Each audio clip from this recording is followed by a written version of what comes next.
Corona काल के अंदर सबसे पहले हमको जब मालूम पड़ा कि वालूज और पंडरपुर एरिया के अंदर पूरी गाड़ी रुकी है और वहाँ पे ड्राइवर पूरे भूखे बैठे हुए हैं, तो हमने औरंगाबाद गुड्स ट्रांसपोर्टेशन और हमारी संस्था लॉयंस की तरफ से वहाँ पे खाने की व्यवस्था करवाई थी और प्लस में वहाँ पे उनको आर्थिक मदद भी किया।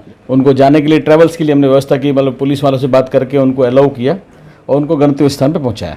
जो पैदल जा रहे थे उनको चप्पल तक बांटे गए, उनको खाने की व्यवस्था की गई और उनको ट्रैवल्स के जरिए यानी लॉयंस और औरंगाबाद गुड्स ट्रांसपोर्टेशन की तरफ से उनको स्पेशली बसेस करके उनको गंतव्य स्थान पे पहुँचाया गया। कि हमने अपने किसी ड्राइवर और स्टाफ को पगार नहीं दी, वैसा नहीं हुआ है और आगे भी हम प्रॉमिस करते हैं कि हमारे जितने स्टाफ और ड्राइवर है उसको हम कभी भी किसके भरोसे नहीं छोड़ेंगे। कोरोना काल में हमने एसोसिएशन ने तो काफ़ी कुछ किया है। इवन अभी हमारे ड्राइवर्स परिवार में या एम्प्लॉयज़ परिवार में कोई किसी के मतलब कुछ मौत वगैरह हो जाती है तो हम लोग एसोसिएशन वाले काफ़ी फंड्स जमा करके उनको एक एज यूजुअल अमाउंट जमा करके दे देते हैं।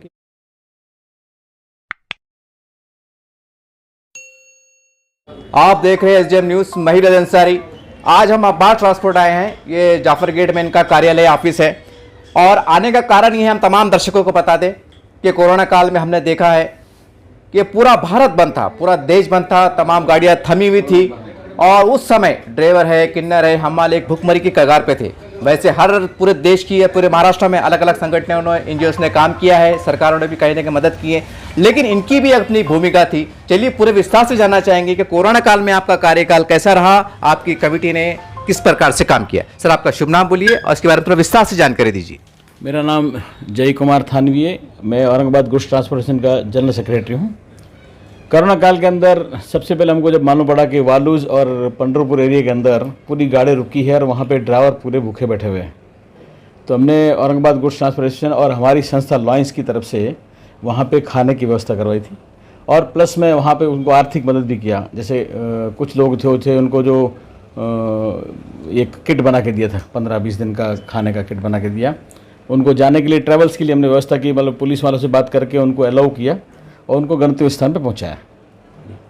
सर, हमने देखा है कि जब कोरोना काल का जब पहली लहर चढ़ रही थी तो लोग हज़ारों मील जा रहे थे, तो ऐसे में आप बता सकते हैं कि कितने सैकड़ों की संख्या में, जैसा आपका जो ग्रुप बहुत बड़ा महाराष्ट्र में काम करता है साहब के नेतृत्व में, तो पूरे खासकर मराठवाड़ा में कहाँ तक आप पहुँचने में कामयाब रहे? आप सरकार की आपने किस तरह से मदद की?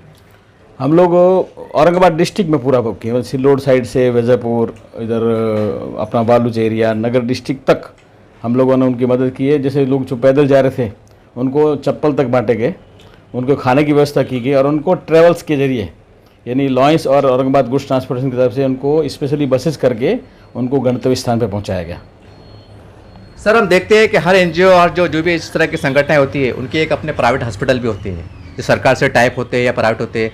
तो क्या हमारे दर्शकों को, खासकर जो आपकी बिरादरी से जो ड्राइवर है, हमाल है, किन्नर है, चाहे उनको आसानी हो सके, उनके जानकारी में ये बात आ सके, आपकी तरफ से औरंगाबाद जिले में कौन सा बड़ा हॉस्पिटल है कि आप योगदान देते हैं, उनका इलाज फ्री होता है उनके परिवार का? लॉयंस आई हॉस्पिटल बोल के हमारे एक हॉस्पिटल है N1 सिडको में, वहाँ पे हम लोग आँखों का ऑपरेशन टोटल फ्री करवाते हैं। प्लस में आपको ये जो एपेक्स हॉस्पिटल के सामने डायलिसिस सेंटर हमारे पास है लॉयंस मिड टाउन की तरफ से, वहाँ डायलिसिस हम फ्री करवाते हैं। और अभी हमारा आगे प्लानिंग चल रहा है सिटी क्लब की तरफ से अपना छावनी में, वहाँ पे टोटल जो है डायग्नोस्टिक फ्री है। और इसके बाद भी हमारे पास कोई ऐसा कोई पेशेंट आता है तो हम उसको आर्थिक मदद करके और MGM हॉस्पिटल में उसका ट्रीटमेंट करवाते हैं, बजाज में, MGM में। और सबसे बड़ी बात आपको बोलता हूँ कि डॉक्टर करार की बहन है उज्ज्वला दैफले, वो उनकी तरफ से यानी वो गवर्नमेंट की तरफ से उनके पास में कोई पेशेंट गया तो प्लास्टिक सर्जन या यूरोलॉजिस्ट का कोई भी काम हो तो फ्री कराते हो। जैसे अभी एक एजेंट है हमारे गब्बू भाई बोल के, उनकी बहू को कुछ तकलीफ़ थी, पित्त के अंदर कुछ थी, पथरी, तो उन्होंने वो राजीव गांधी योजना के अंदर उनका फ्री करा के दिया। तो हम लोग जरिए किसी भी, जैसे कोई भी राजीव गांधी है या कोई प्रधानमंत्री योजना है तो उसमें हम उनके हेल्प करके काम करवाते हैं। सर, जब हम कोरोना काल में घूम रहे थे तो कई ड्राइवर्स के एसोसिएशन लोगों से हमारी मुलाकात हुई, ड्राइवर से भी मुलाकात हुई। जिस प्रकार से, सर, मेरे एक उदाहरण के तौर पे कहना चाहूँगा, पूरे महाराष्ट्र में सरकार ने एक अभियान चलाया है कि रिक्शा ड्राइवर को 1500 रुपये दिए। ठीक है, 1500 में कुछ होता नहीं है लेकिन दिया है। तो क्या आपकी एसोसिएशन को ऐसा इस बारे में कोई काम करने की कोशिश करेंगे आने वाले दिनों में, ताकि जितने भी महाराष्ट्र में जो ट्रक ड्राइवर है जिनके पास लाइसेंस होल्डर्स है या किन्नर है जिनके कुछ न कुछ अपने पहचान पत्र है, कि ऐसे संकट के समय चाहे किसी भी स्वरूप में आए कि उनको सरकार से भी कुछ लाभ मिले, इस प्रकार से आप कुछ काम करने का कुछ योजना रखते हैं? नहीं, पहली बात तो हम ट्रांसपोर्ट वाले इतने सक्षम हैं कि हमने अपने किसी ड्राइवर और स्टाफ को पगार नहीं दी, ऐसा नहीं हुआ है। और आगे भी हम प्रॉमिस करते हैं कि हमारे जितने स्टाफ और ड्राइवर है उसको हम कभी भी किसके भरोसे नहीं छोड़ेंगे। फैज भाई ने, हमने और हमारे विजयवर्गीय साहब ने, मैंने एक शब्द बोला कि अपने को लोगों की हेल्प करिए। इन्होंने मुझे बैरर चेक दे दिए कि आपको क्या अमाउंट भरना है, अमाउंट भरो और इनकी हेल्प करो। तो हम लोग सक्षम हैं और इसके बाद में हमारे अध्यक्ष महोदय से हम चर्चा करके और इसके बारे में एक बार बात भी करेंगे गवर्नमेंट से। सर, हम देखते हैं कि जो ट्रक ड्राइवर होते हैं आमतौर से उनकी छवि ऐसी बनती है कि गरीब कहलाते हैं, किराए के घर में रहते हैं, छोटे छोटे मकान में रहते हैं, और इनके परिवार की इच्छा होती है कि मेरा बेटा डॉक्टर बने, इंजीनियर बने, टीचर बने। तो क्या आप इन ट्रक ड्राइवर की लाइन के जो भी आपसे संबंधित जुड़े हुए लोग हैं, इनके परिवार के भविष्य के लिए और खासकर बच्चों के लिए आपके पास कोई प्री प्लान योजना है कि हम एजुकेशन में इनको हम इन लोगों को आगे बढ़ाएं? पर्सनली लेवल पे तो हम कर ही रहे, पर अभी हमारे प्लानिंग चल रहा है कि एसोसिएशन की तरफ से हम लोग फंड इकट्ठा करके और ऐसी जगह पे हम उनको बच्चों को तैयार करेंगे। एसोसिएशन के अंदर फंड जैसे शुरू हो जाएंगे तो हम लोग ड्राइवर और जो हमारे स्टाफ है इनके बच्चों को एजुकेशन के लिए हम लोग काम कर रहे हैं। चलिए, मेरे साथ मौजूद हैं इस एसोसिएशन के एक बहुत बड़े जिम्मेदार, और मैं उनको आपसे मिला दूं। सर, आपका हमारे चैनल में स्वागत है और आपका शुभ नाम बोलिए।